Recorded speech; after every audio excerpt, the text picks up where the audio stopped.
मैं विजेंद्र सिंह बेनीवाल, प्रदेश सचिव सर्व कर्मचारी संघ हरियाणा। तो किसान कानून के जो 3 कानून कृषि कानून हैं उनके आप विरोध कर रहे हो। केंद्र सरकार द्वारा 5 जून 2020 को लॉकडाउन के दौरान जो 3 कृषि काले कानून लेकर के आए हैं वो, और इनके साथ साथ जो बिजली संशोधन बिल है 2020 और पराली का जो एक्ट लागू किया है सरकार ने, इन तमाम बातों को लेकर के लगातार पिछले 3 महीनों से तमाम ट्रेड यूनियन, किसान संगठन इस राष्ट्रीय स्तर पर और विशेष रूप से पंजाब में लगातार रेल की पटरियों पर बैठे थे।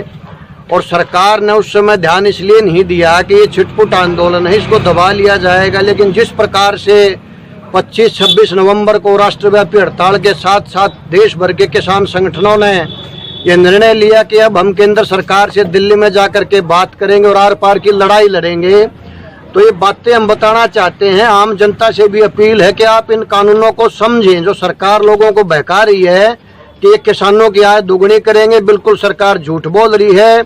पहला मैं आपको बता दूं सच्चाई कि आज भी 100% में से केवल 6% फसलों का MSP मिलता है, यानी कि सरकारी जो रेट है वो 100 में से केवल 6 क्विंटल को मिलता है।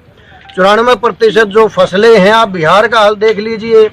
जो सरकार आज यहाँ हरियाणा, पंजाब और पूरे देश में लागू करना चाहती है, ये बिहार में 2006-08 से लागू है। यदि वहाँ ये इतना फायदा होता, किसानों की आमदनी दुगनी होती, तो हमारे वहाँ बिहार के जो किसान हैं, मजदूर हैं, उनको हरियाणा, पंजाब में और दिल्ली में मजदूरी करने के लिए नहीं आना पड़ता।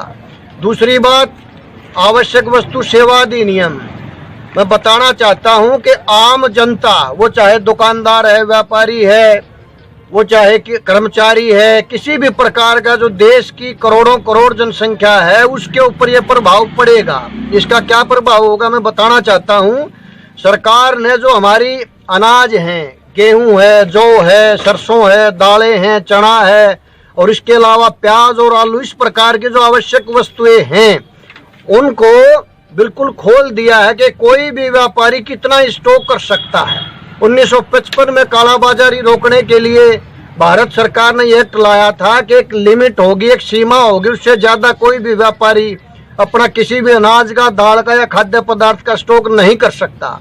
लेकिन सरकार ने जो ये कानून लेके आई है, आवश्यक वस्तु सेवा अधिनियम संशोधन विधेयक 2020, इसका सीधा असर 132 करोड़ जनता पर पड़ेगा। तो आप ये न समझे कि आंदोलन जो चल रहा है उसमें केवल जिसके पास जमीन है ये उसका आंदोलन नहीं है। नहीं, यह आंदोलन मजदूर का है, कर्मचारी का है, बूढ़े का है, जवान का है, क्योंकि हर आदमी को खाने के लिए अनाज की जरूरत है, हर आदमी को खाने के लिए सब्जी की जरूरत है।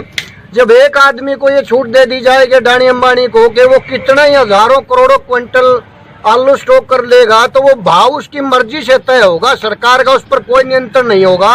आपने देखा होगा कि जब से पेट्रोल और डीजल को अंतर्राष्ट्रीय मार्केट के हवाले किया गया है, तो एक दिन में 2 से 4 दफे पेट्रोल डीजल की कीमतें बढ़ती है। और सरकार से जब पूछा जाता है कि इन कीमतों को कम करो, तो सरकार का एक जवाब होता है कि ये हमारे बस की बात नहीं है। ऐसा ही आलू के बारे में होगा, प्याज के बारे में होगा और अनाज जो हम खाते हैं उसके बारे में सरकार का आने वाले समय में यह जवाब होगा कि हमारे नियंत्रण में नहीं है।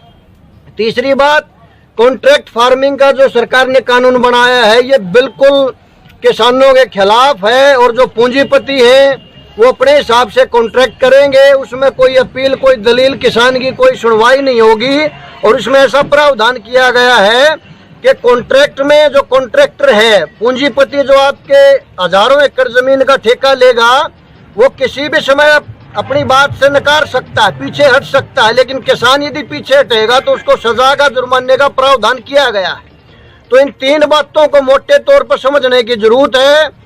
MSP लेने की किसान की लड़ाई है, और जो आवश्यक वस्तु सेवा अधिनियम है, ये सभी को खाने पीने की जरूरत है। पूरे देश में आज जो आलू 20 रुपए में, 10 रुपए में मिलना चाहिए था, 50 में है। यदि कानून लागू हो गए तो आप ये समझो कि ये 200 रुपए किलो भी मिले कल को, तो कोई अतिशयोक्ति नहीं होगी।